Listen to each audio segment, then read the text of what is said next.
Bonjour à tous, je vous invite à vous abonner à cette chaîne, à aimer, à partager, à commenter ces vidéos, c'est très important. C'est une manière de nous soutenir. Merci à vous tous. Le 19 décembre, donc il y a 2 jours, Damien Rieu tweetait ceci. Pourquoi je décide de briser le silence et de vous révéler la situation catastrophique de F2 Souche. Explication dans ce thread et puis surtout explication sur une page je suis f2souche.com et voilà que Damien Rieu nous déroule la situation de F2 Souche et ben, nous pour mieux comprendre ce qui se passe et puis les avancées depuis, nous sommes en direct avec Damien Rieu. Bonjour Damien Rieu.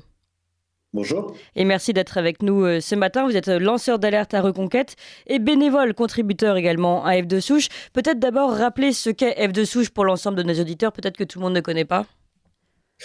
F2 Souche, c'est une revue de presse qui scanne un petit peu tous les articles et toutes les news et qui en retire les informations intéressantes sur les problématiques immigration, sécurité ou identité notamment. Oui, donc on peut retrouver des articles qui viennent de toute la presse, ça peut être Le Parisien, Le Monde, etc. Seulement, voilà, il y a comme vous le dites, il y a un filtre plutôt identitaire, sécuritaire, qui intéresse particulièrement F2 Souche. Alors, Il y a pourquoi une sélection et puis il y a aussi parfois des informations qui sont plus ou moins dissimulées, qu'on met en concordance ou qu'on met en avant. Oui, tout à fait. Alors pourquoi F2 Souche est aujourd'hui dans une situation, en tout cas a été, puisqu'il semblerait qu'en tout cas grâce à cet appel à l'aide, les choses aillent déjà un petit peu mieux. Mais reprenons le point de départ. Comment F2 Souche a pu arriver à une situation que vous décrivez comme catastrophique ? C'est un peu la personnalité de Pierre Sautarel, qui est son fondateur, qui est un militant qui travaille énormément, mais dont ce n'est pas la culture et la personnalité de demander de l'aide et de demander du soutien. Or, il travaille pour F2 Souche depuis maintenant 15 ans, et il le fait sur son temps personnel, à ses frais, avec quelques petits soutiens, mais c'est vraiment pas suffisant, à la fois pour payer les frais d'hébergement, puisque F2 Souche a un énorme trafic et donc tout ça a un coût. Et puis en même temps, il a des poursuites judiciaires. Et puis pour lui, vivre de son travail, ça paraît tout à fait normal. Donc c'est vrai qu'il ne sait pas demander de l'aide et donc ce qu'on fait aujourd'hui, c'est qu'on le demande pour lui, quoi. Et ce que vous expliquez également sur votre page Je suis F2 Souche, c'est que Pierre Sautarel a même lui-même dû déménager. Il habitait plutôt en région parisienne, il a dû s'éloigner. En fait, il y a eu toute une série de petites mesures qu'il avait mises en place d'économies, mais ce sont vraiment des économies de bout de chandelle, et que là, vraiment, comment dire, l'économie générale ne tient plus. Oui, bah en fait, on a affaire à probablement l'un des meilleurs militants de la cause patriote de France qui vit dans une situation de précarité par humilité, par engagement, et je pense que c'est quelque chose qui doit changer, à la fois pour l'efficacité du site, qui, je pense, aujourd'hui est arrivé au bout au bout des limites du bénévolat, Mm. et puis pour lui, tout simplement. Enfin, il n'y a aucune raison que quelqu'un qui travaille et qui s'engage pour les autres, et on profite tous de son travail parce que c'est une revue de presse qu'on consulte, qui permet à la fois aux journalistes et aux politiques de travailler, de gagner beaucoup de temps, et de sortir des affaires, et parfois même d'avoir des victoires. Et donc, c'est tout à fait normal qu'il y ait aujourd'hui une situation plus pérenne pour lui et pour son œuvre. Bien sûr. Alors, avant de revenir sur le concret et la somme qui manquait à F2 Souche, peut-être revenir seulement sur cette notion de bénévolat. C'est-à-dire qu'aujourd'hui, tous ceux qui travaillent à F2 Souche sont des bénévoles ? Il n'y a Oui, pas de bien sûr, hein, système de rémunération ? non, ce sont des contributeurs, des passionnés de l'actualité qui participent. Non, tout le monde est bénévole. Peut-être il y a quelques techniciens vraiment pour des opérations compliquées, techniques de maintenance, etc. Mais sinon, tout le monde est bénévole. Donc, il n'y a pas de modèle économique, finalement, de rentabilité sur ce site. Mais comment Pierre Sautarel faisait jusqu'à maintenant pour tenir le coup financièrement ? Il y a quand même quelques Avec soutiens, quelques mécènes. voilà, quelques soutiens, quelques dons, mais je crois que ça n'a jamais été vraiment organisé et Oui. donc ça s'épuise assez rapidement, quoi. Oui, parce qu'on ne voit pas d'appel aux dons particulier quand on va sur F2 Souche, ni d'obligation d'abonnement, ni rien. Donc voilà, maintenant que les choses sont claires sur le modèle de F2 Souche, vous parlez des procès. Alors, ça, c'est une des choses qui s'est ajoutée finalement au modèle économique de F2 Souche. Il y a eu toute une série de procès qui se sont accumulés contre Pierre Sautarel. Quels sont-ils et sont-ils, où en sommes-nous aujourd'hui ? Il y en a plein, hein. Il y a des intimidations, des gens qui sont pas contents qu'on sorte des affaires. Là, il y a notamment le dernier en date, c'est une pression judiciaire. Alors parfois, ça débouche pas forcément sur des procès, mais c'est des pressions, c'est-à-dire des gardes à vue, des auditions, des enquêtes, etc.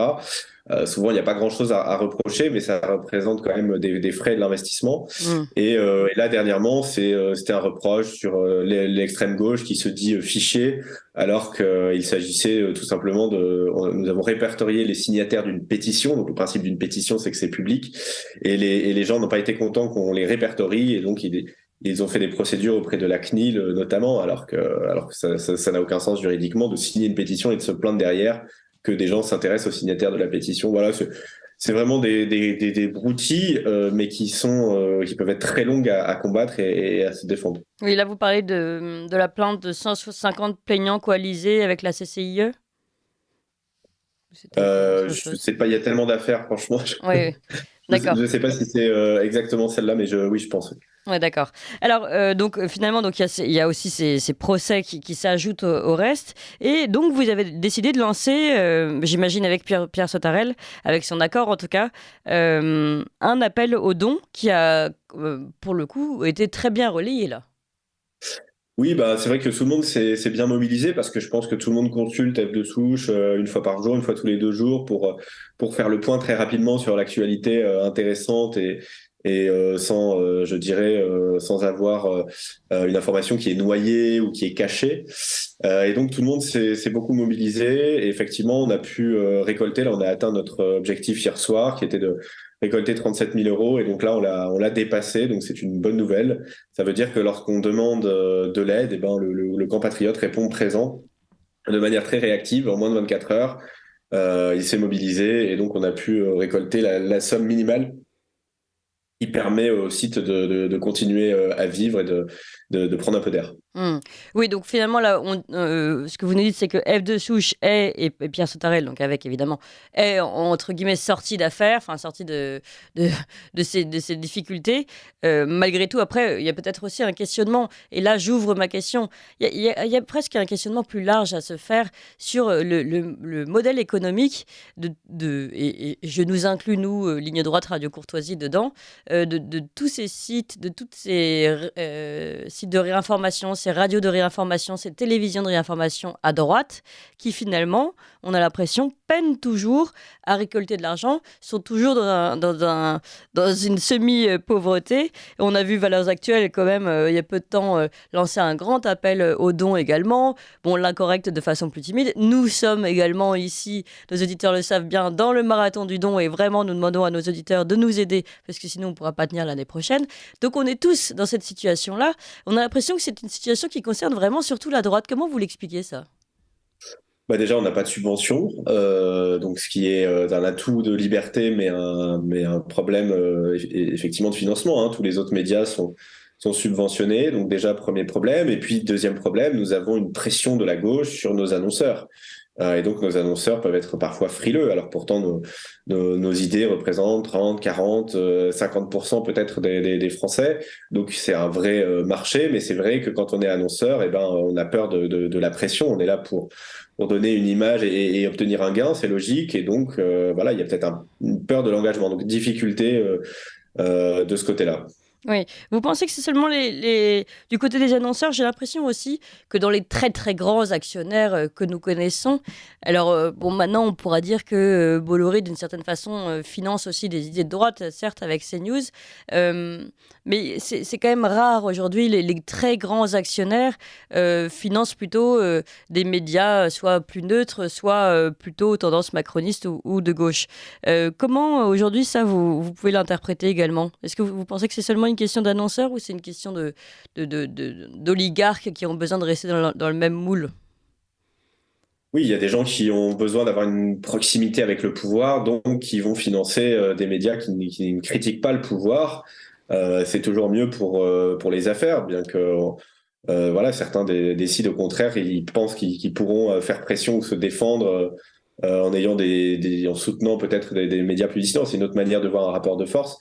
Mais donc voilà, et puis il y a une question d'image, il y a une question de rapport de force avec le pouvoir, mais parfois effectivement il y a des personnalités qui passent au-dessus de ça et qui décident de mettre leur fortune au service du politiquement non correct. Et donc voilà, ça c'est un peu en train de changer. On le voit peut-être aussi au niveau international avec ce qu'a fait Elon Musk, qui n'est pas forcément une personnalité de droite, mais qui en tout cas n'est pas une personnalité wokiste, et qui a mis la main sur Twitter. Donc on voit qu'il y a des gens qui sont prêts à s'engager pour défendre la liberté d'expression et surtout contrecarrer, je dirais, les menaces de déconstruction.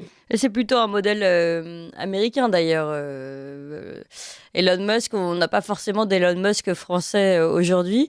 Je voudrais aller un petit peu plus loin sur cette question que je vous ai posée, Damien Rieu, puisqu'aujourd'hui on voit, et moi je me rappelle de cet article de Libération notamment, qui critiquait tous ces médias alternatifs et surtout leur façon aujourd'hui de se financer en faisant, c'est vrai qu'on voit beaucoup d'appels sur Tipeee ou sur d'autres plateformes de dons. Et finalement, ça marche assez bien. Je pense à Carl Zero qui va venir chez nous demain et d'autres.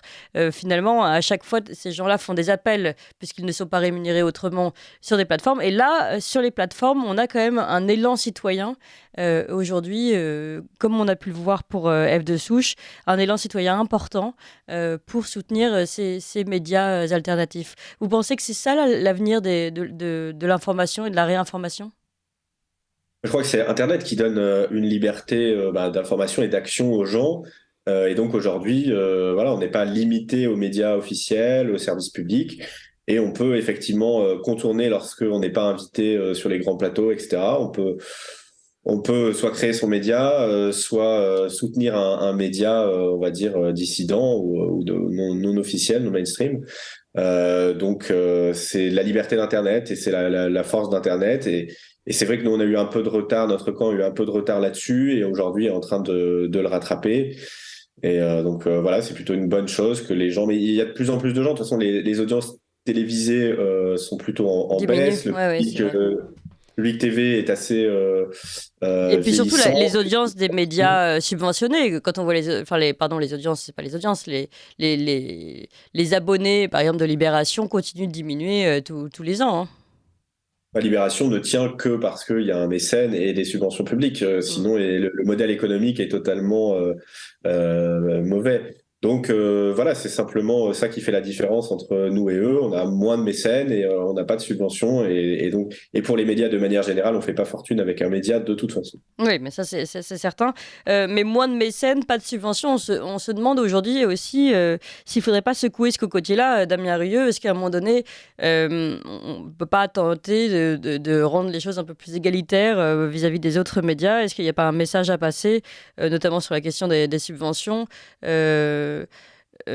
pour ouvrir un peu plus, soit moins subventionner les autres, soit ouvrir un peu plus le domaine des subventions. Je connais pas les conditions d'attribution des subventions, donc je sais pas comment ils font en sorte de ne pas en donner aux médias de droite, quelle niche ils trouvent pour éviter ça. Après, d'un autre côté, ça oblige aussi à pas mal de choses, à pas s'endormir, à Oui, c'est vrai. chercher d'autres financements. C'est plutôt un esprit de droite quand même que de ne pas attendre que l'État Entrepreneurial, finalement. voilà, donc je pense que ce qu'il faut plutôt regarder, c'est du côté de la culture américaine du financement, où voilà, les organisations ont aujourd'hui atteint des tailles critiques et elles ont leur propre réseau de donateurs, elles font des levées de fonds, et c'est une culture, la levée de fonds. En France, on a quand même un système qui est assez avantageux. Alors, pas dans le cadre de la levée de fonds F de souche, parce qu'elle n'est pas défiscalisée, mais bon, quand même, la défiscalisation, moi, je vais défiscaliser tous mes impôts là, cette année. C'est quand même vraiment un moyen efficace de De lever de pouvoir l'argent. aider. Oui, tout à fait. Vous avez raison. Et c'est l'occasion d'ailleurs de rappeler que on peut donc aider F de souche qui en aura toujours besoin. Comment vous avez lancé cet appel ? La cagnotte n'est pas fermée. Non, non, elle n'est pas fermée, bien sûr. Tout l'argent qui aura en plus sera investi dans le site pour améliorer les fonctionnalités, professionnaliser le site. Donc, elle court, elle continue, évidemment. Et puis donc, je rappelle, évidemment, chers auditeurs, vous le savez, mais nous aussi, nous avons plus que jamais besoin de votre aide. Pour les raisons qu'on vient d'évoquer, justement, nous ne sommes pas aidés autrement. Nous protégeons notre liberté d'expression, parce que c'est ça aussi, Damien Rieu, dont on n'a pas parlé. Mais l'avantage de ne pas avoir de mécènes au-dessus de nous, de ne pas avoir d'actionnaires, de ne pas avoir de subventions, c'est évidemment la liberté d'expression. Et ça, c'est aussi quelque chose de très rare et très cher. C'est pour ça que certains ne veulent pas quitter aussi ce modèle des dons et des particuliers. Oui, bah, c'était le cas de Pierre, qui a toujours refusé d'accepter de l'argent d'une personne en particulier parce qu'il disait, oui, mais après, on va me demander de changer ma ligne ou de mettre en avant tel contenu. Je veux garder ma liberté, elle est trop précieuse. Après, quand il y a beaucoup de donateurs, voilà, les donateurs n'ont pas de pouvoir, on va dire, sur Ouais, le c'est ça. média et donc le média conserve son indépendance. Eh bien, merci beaucoup en tout cas, Damien Rieu, d'abord pour ce que vous avez fait pour F de Souche, parce que je pense que beaucoup de nos auditeurs sont vraiment heureux de savoir que ce site, cette revue de presse va continuer d'exister. Et puis, merci pour votre intervention ici. Je rappelle que vous êtes lanceur d'alerte à Reconquête et bénévole contributeur à F de Souche. Vous appréciez cette émission? Alors aidez Radio Courtoisie à en produire d'autres, en indépendance totale. Rendez-vous sur soutenir.radiocourtoisie.fr. Merci d'avance.